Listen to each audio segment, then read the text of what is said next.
Double engine की सरकार मुफ्त की रेवड़ी बांटने का शॉर्टकट नहीं अपना रही, मेहनत करके राज्य के भविष्य को बेहतर बनाने में जुटी है।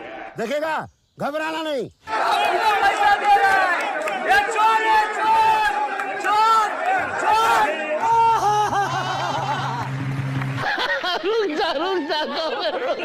तो भैया देखा, जिस काले धन का हम लोग बेसब्री से इंतजार कर रहे थे, अब वो वापस आ चुका है और महाराष्ट्र के चुनाव में उससे गरीबी दूर की जा रही है। लल्लन भैया, यही नजारा देखकर तो मुझे कल से नॉन स्टॉप हंसी आ रही है, क्योंकि जो सुबह शाम रैलियों में दे रहे थे बटोगे तो कटोगे और वोट जिहाद का नारा, अब चुनाव जीतने के लिए वो खुद ले रहे हैं नोटों का सहारा।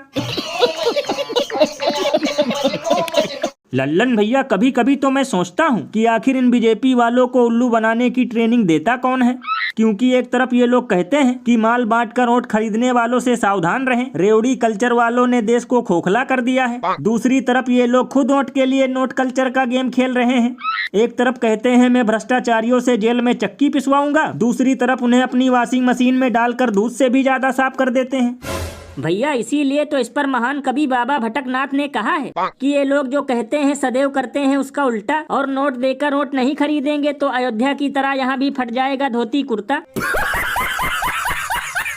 आप मेरे जमीर को चोट पहुंचा रहे हैं। और भैया एक अंदर की बात बताऊं, रंगे हाथ पैसों के साथ पकड़े जाने पर भी इनका कुछ नहीं बिगड़ने वाला, क्योंकि जब जबरन वसूली करने वाले खुले में घूम रहे हैं तो ये तो बेचारे खुद लोगों को नोट बांट रहे थे। इनसे तो चुनाव पर निबंध लिखवा कर छोड़ दिया जाएगा। वैसे भैया एक बात समझ में नहीं आया कि आचार संहिता और तगड़ी नाकाबंदी के बावजूद भी ये नोट इधर से उधर सप्लाई कैसे हो रहे हैं। तो लल्लन भैया, इसमें चौंकने की क्या बात है? हो सकता है चुनाव आयोग भी पीने लगा हो चाय की घूंट, इसलिए इन लोगों को मिल रही हो खुली छूट। और अभी तो रुको, क्लाइमैक्स अभी बाकी है। वोट नहीं डालने दे रहे मुझे सादात में, वोट नहीं डालने दे रहे किसी को भी, लाठी चला रहे, समाजवादी पार्टी के बस्तों को भी यहाँ फेंक दिया गया है और आपको वोट डालने दे रहे हैं किसी को।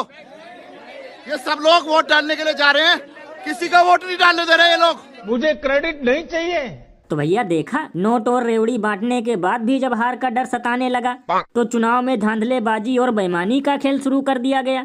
तो लल्लन भैया, इसमें हैरानी की क्या बात है? यही तो आखिरी विकल्प है, क्योंकि 10 सालों में इन लोगों ने कोई ऐसा ढंग का काम ही नहीं किया कि जिसके नाम पर लोग इन्हें वोट देंगे। अरे बाप रे, ये तो धोती खोल रहा है। और लल्लन भैया, मेरे हिसाब से अब देश में चुनाव को टिकटॉक की तरह बैन कर देना चाहिए, क्योंकि चुनाव अब केवल नाम मात्र बचा है। बताओ, कहीं पर वोट डालने गए लोगों से पुलिस वाले जोर जबरदस्ती करके पर्ची छीन रहे हैं, तो कहीं पर मार पीट कर भगा रहे हैं, और कहीं कहीं तो सीधे पिस्तौल तान रहे हैं। भैया इसीलिए तो इस पर महान कवि बाबा लपेटू दास ने कहा है कि जब से आई है डबल इंजन की सरकार, तब से लोकतंत्र हो गया है तार तार।